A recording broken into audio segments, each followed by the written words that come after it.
Welcome to the Travel Media Lab podcast. I'm your host, Yulia Denisuk, an award-winning travel photographer and writer, entrepreneur, community builder, and a firm believer that every one of us can go after the stories we've always wanted to tell, with the right support, encouragement, and structure. I'm on a mission to help women storytellers everywhere break into and thrive in the travel media space. If you're ready to ditch your fears to the side, grow your knowledge and confidence, and publish your travel stories, you're in the right place. Let's go!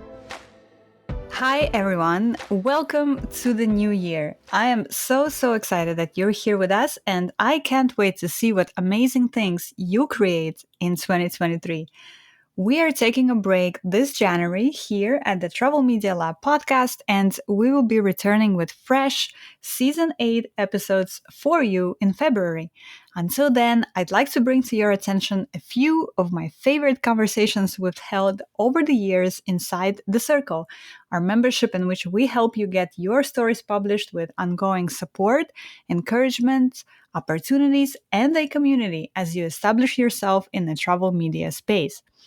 In this bonus episode, I'm sharing with you one of my favorite discussions we had in the circle during one of our weekly check-ins. This is one of the many things we do in the circle, weekly check-ins on Zoom, where we set the priorities for the week and also have opportunities to ask questions relating to our pitches and working in the industry. On this call, we're discussing a shift that I've been going through personally on inviting more ease into my life, why we need to be actively working on raising rates in the industry, what is the value of freelance writers, and why the stories we tell ourselves and how we process information affects everything we do in life. I hope you had a wonderful holiday season this year and are now ready to get started with amazing energy and excitement in the new year. And with that, let's get into this episode.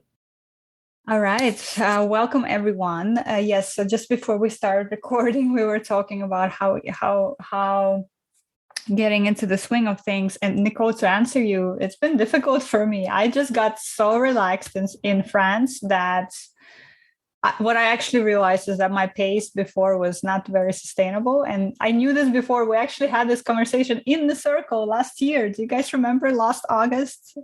Our monthly theme was about learning how to restore and recharge ourselves. And I gave this whole presentation about it. The old timers, the OGs will remember this. And here we are again. I came back from France and I'm like, okay, I need to figure out a better balance because I don't want to return to that state. And so, yeah, it's been difficult.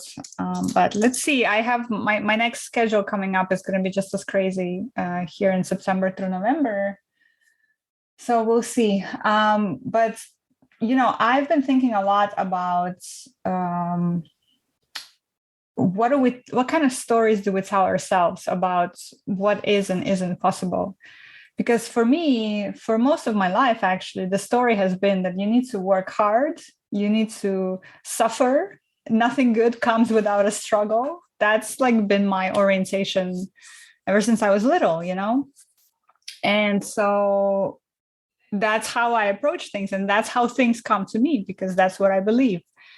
And so in France, I've actually been thinking about this a lot, right? Is this really the only way to be in the world? Is this the only way to work? Is this the only way to exist? And of course, it's not, right? People have all kinds of different ways in which they do things. So I have been really focused in the past 3 weeks on how can things be more easeful for me? How can things be more effortless for me? How can I engineer and orchestrate things in my life, but without the insane hustle and struggle that it's always sort of been the case, And I don't know, it's kind of a subtle shift in the way you think. But yeah, it's an experiment. So we'll see. I will report to you guys in terms of how it goes. But I just really want to stop thinking in terms of struggle. Stop thinking in terms of everything as a struggle, both in terms of relationships, in terms of love, in terms of money, in terms of work, in terms of getting pitches and assignments too, by the way. I don't know. I'm kind of going through this reorientation inside of, I don't want struggle anymore. I want things to be easy.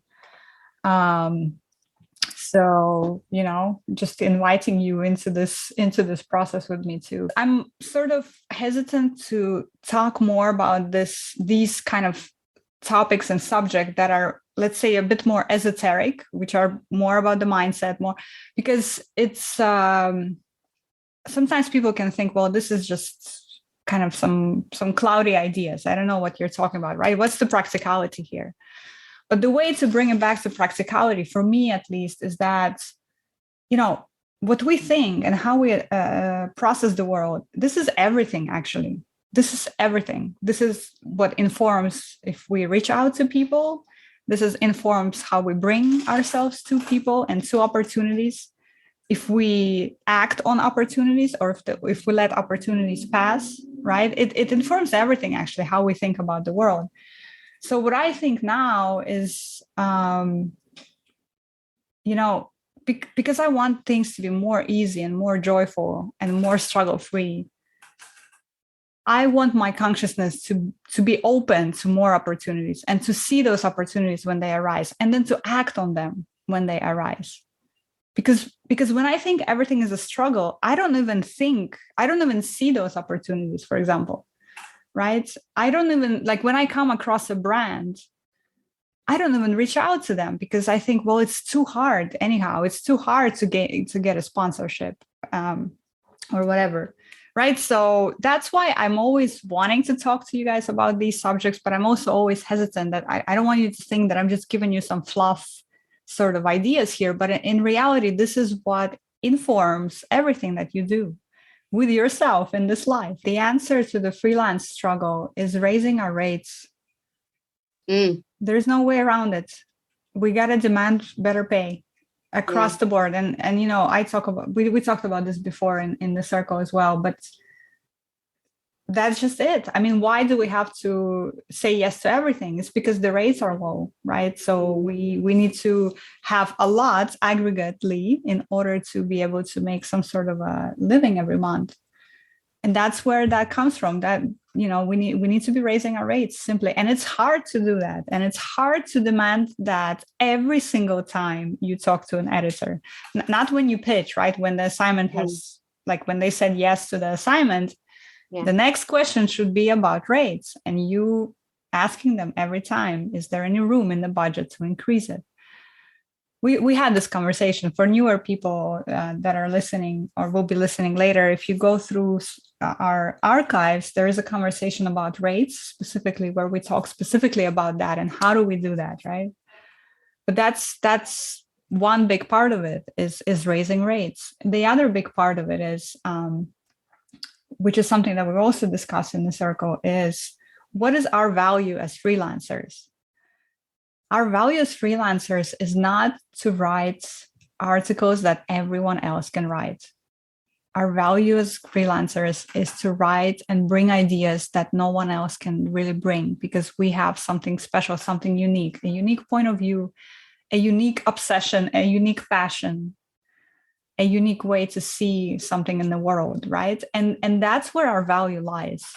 If we pitch something that a staff writer can write themselves, an editor can write themselves, there isn't a value in that to the magazine. Why do magazines want to work with freelancers? Because we bring them something that they don't have. That's where our power and our value comes from, right?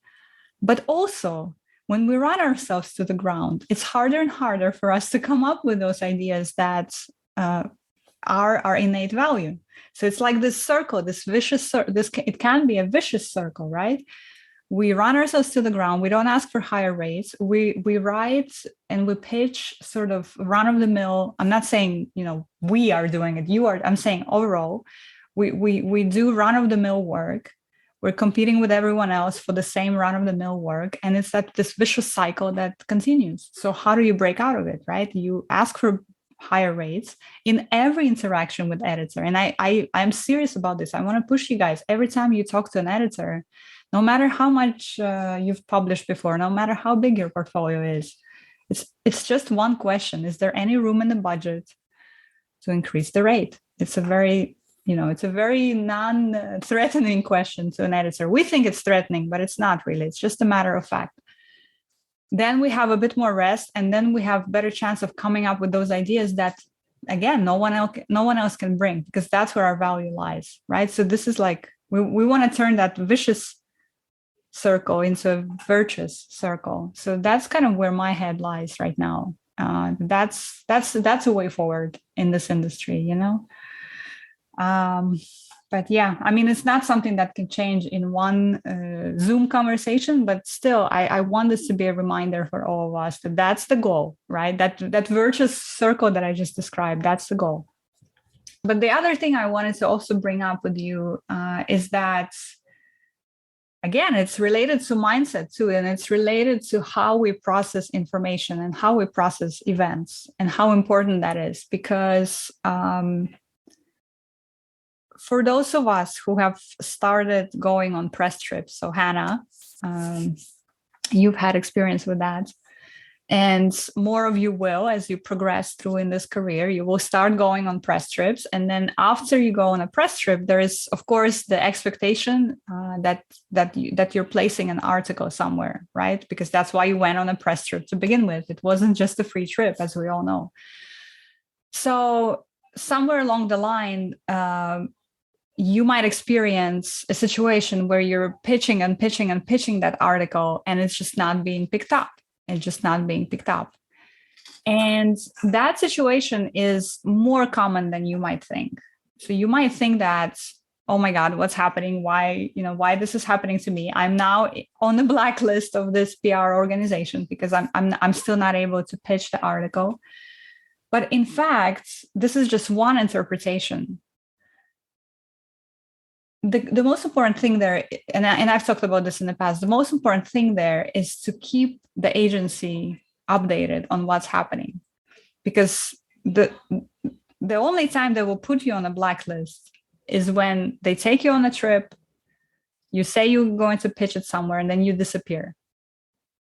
And that has happened too, right? That's why they have those blacklists, because they don't want to take people like that on press trips again. But if you're communicating and if you're keeping them updated and if you're bringing them on that journey with you, hey, I've pitched it here. They said no for such and such reasons. I'm pitching it here. They said no for such and such reasons. You don't have to email them every week, but from time to time, you can give them an update. Then they know, because they know how this industry is. And sometimes it's very unpredictable in terms of where your story ends up or doesn't end up. Why am I telling you all this? So some of you might have seen that I'm going on several assignments in the next couple of weeks. And one of them is back to Austria. I've been to Austria last August for a story.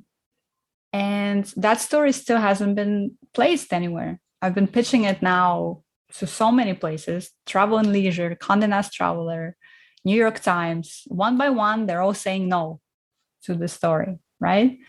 And I, again, went down that hole of, oh my God, what did I do? Now the Austrian Tourism Board will put me on the blacklist because it's been a year and the story still hasn't been placed. And literally, as I'm going down that line of thinking, I get an email in my inbox from the Austrian, my contact, who says, hey, Julia, would you like to come back to Austria this fall for another assignment, for another thing that we're doing? And she's like, I know the story hasn't been placed yet, but I know you're working on it. It's such a great story. So just come back. Like, we're happy to have you again. Right. So it was a reminder to me that we can interpret things one way, but we also most of the time, the way we interpret them have nothing to do with the reality. And it was just a very important reminder. And she knows everything. I've been updating her on where the story stands, why all these publications said no so far. And so I think that that's also very important to keep in mind. As long as you're communicating, as long as you're telling them where you are, what's happening, then it's absolutely fine. They're not going to be placing anyone on any blacklists. So yeah, our mindsets, the way we process the world, the way we think about the world, it's everything, actually, because it informs what we do later, right? How we think about what's next, what we do or don't do, whether we take or don't take opportunities, all of it is impacted by the way we process events, the way we process the world. So it's just so important. And yeah, I wanted to remind you guys of that today. There is a scientific explanation to this manifestation. I need to find this because I talked about this recently at another Zoom call with someone. The reason why manifestation works, right? We think, okay, this is some again, woo-woo, whatever science or pseudoscience. But the reason why it works is that when you give your brain an orientation for something, your brain starts picking up signs that before it wouldn't have noticed. And it starts interpreting things differently. So like, because most of the time we don't pick up on most of the signs that we see. Our brain, our unconscious, our subconsciousness doesn't pick them up. But when you give yourself that orientation, that that's what I want from now on, you start seeing things that you haven't seen before. So that's and then it's up to you what you do with that, right? So it's a bit of like, it's manifestation, yes, but it's also up to you to do something with it. I'll find the term for it. I found it recently in a podcast I was listening to, and it was amazing because I always, again, I feel like, I don't want to give you any pseudoscience or any things that are like some, because there's a lot of that too, especially on social media. You see that like, manifest your, becoming a millionaire tomorrow, or I don't know, some silly things like that, right? But there's actually a scientific explanation to this phenomenon. That is, your brain starts picking up signs that you haven't seen before, and then what do you do with that information? So yeah, I'll post it in the chat later.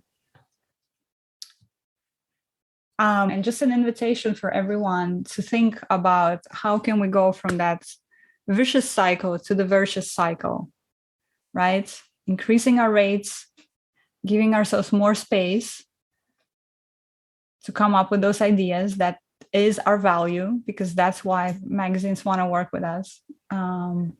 And just inviting more easefulness into our lives, and less struggle, more ease. That's my sort of orientation and mantra for the rest of the year. And invite you guys to think about that as well.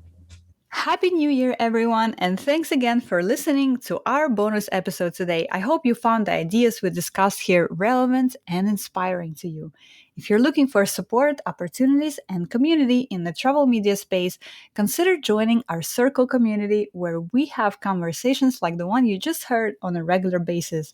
Go to travelmedialab.com/circle to learn more. Thanks again for listening, and stay tuned for another bonus episode coming your way next week.